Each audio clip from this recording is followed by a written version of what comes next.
Remember the swine flu scare of 1976? That was the year the U.S. government told us all that swine flu could turn out to be a killer that could spread across the nation. And Washington decided that every man, woman, and child in the nation should get a shot to prevent a nationwide outbreak, a pandemic. Well, 46 million of us obediently took the shot. And now 4,000 Americans are claiming damages from Uncle Sam amounting to $3.5 billion because of what happened when they took that shot. By far the greatest number of the claims, 2/3 of them, are for neurological damage or even death, allegedly triggered by the flu shot. We picked up the story back in 1976 when the threat posed by the swine flu virus seemed very real indeed. This virus was the cause of a pandemic in 1918 and 1919 that resulted in over 500,000 deaths in the United States, as well as 20 million deaths around the world.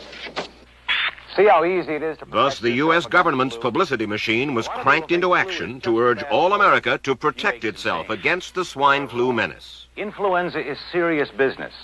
During major flu epidemics, millions of people are sick and thousands die. Well, this year you can get protection. The vaccines are safe, easy to take, and they can protect you against flu. So roll up your sleeve. Protect yourself. One of those who did roll up her sleeve was Judy Roberts. She was perfectly healthy, an active woman, when in November of 1976, she took her shot. 2 weeks later, she says, she began to feel a numbness starting up her legs. I joked about it at that time. I said I'll be numb to the knees by Friday if this keeps up. By the following week, I was totally paralyzed. So completely paralyzed, in fact, that they had to operate on her to enable her to breathe. And for 6 months, Judy Roberts was a quadriplegic. The diagnosis? A neurological disorder called Guillain-Barré syndrome, GBS for short. These neurological diseases are little understood. They affect people in different ways. As you can see in these home movies taken by a friend, Judy Roberts' paralysis confined her mostly to a wheelchair for over a year. But this disease can even kill. Indeed, there are 300 claims now pending from the families of GBS victims who died, allegedly as a result of the swine flu shot. In other GBS victims, the crippling effects diminish and all but disappear. But for Judy Roberts, progress back to good health has been painful and partial. Now, I noticed that your smile, Judy, is a little bit constricted. Yes, it is. Is it different from what it used to be? Very different. I have a greatly decreased mobility in my lips. And I can't drink through a straw on the right-hand side. I can't blow out birthday candles. I don't whistle anymore, for which my husband is grateful. It may be a little difficult for you to answer this question, but have you recovered as much as you are going to recover? Yes, this is it. So you will now have a legacy of braces on your legs for the rest of your life? Yes, the weakness in my hands will stay, and the leg braces will stay. So Judy Roberts and her husband have filed a claim against the U.S. government. They're asking $12 million, though they don't expect to get nearly that much. Judy, why did you take the flu shot? I'd never taken any other flu shots, but I felt like this was going to be a major epidemic. And the only way to prevent a major epidemic of a really deadly variety of flu was for everybody to be immunized. Where did this so-called deadly variety of flu, where did it first hit back in 1976? It began right here at Fort Dix in New Jersey in January of that year when a number of recruits began to complain of respiratory ailments, something like the common cold. An Army doctor here sent samples of their throat cultures to the New Jersey Public Health Lab to find out just what kind of bug was going around here. One of those samples was from a Private David Lewis who had left his sickbed to go on a forced march. Private Lewis had collapsed on that march, and his sergeant had revived him by mouth-to-mouth resuscitation. But the sergeant showed no signs of illness. A few days later, Private Lewis died. If this disease is so potentially fatal that it's going to kill a young, healthy man, a middle-aged school teacher doesn't have a prayer. The New Jersey lab identified most of those soldiers' throat cultures as the normal kind of flu virus going around that year, but they could not make out what kind of virus was in the culture from the dead soldier and from four others who were sick. So they sent those cultures to the Federal Center for Disease Control in Atlanta, Georgia, for further study. A few days later, they got the verdict: swine flu. But that much publicized outbreak of swine flu at Fort Dix involved only Private Lewis, who died, and those 4 other soldiers who recovered completely without the swine flu shot.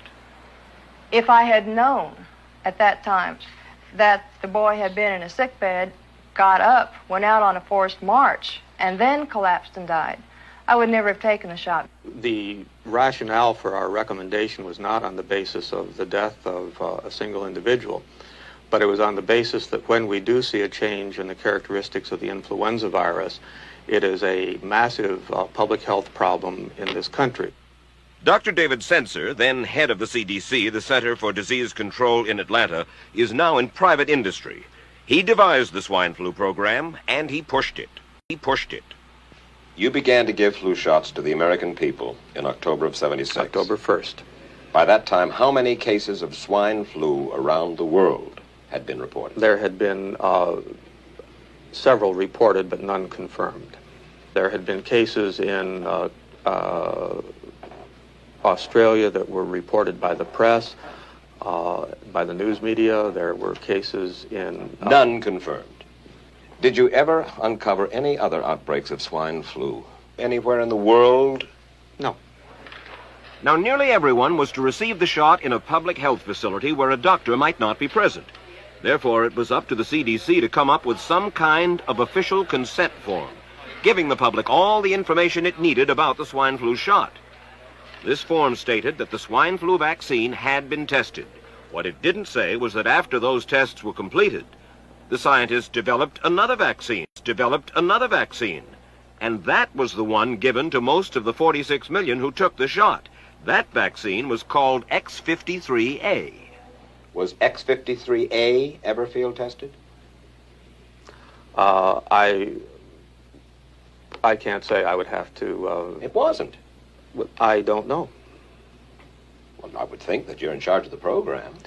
I would have to check the records. I haven't looked at this in some time. The information form, the consent form, was also supposed to warn people about any risks of serious complications following the shot. But did it? No, I had never heard of any reactions other than a sore arm, fever, this sort of thing.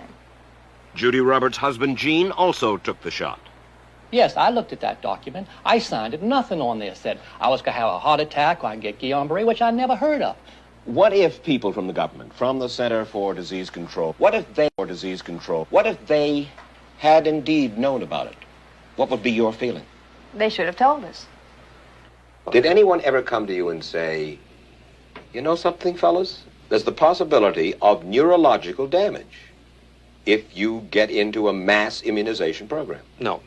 No one ever did? No. Do you know Michael Hatwick? Yes. Mm-hmm. Dr. Michael Hatwick directed the surveillance team for the swine flu program at the CDC. His job was to find out what possible complications could arise from taking the shot and to report his findings to those in charge. Did you know ahead of time, Dr. Hatwick, that there had been case reports of neurological disorders, neurological illness, apparently associated with the injection of influenza vaccine? Absolutely.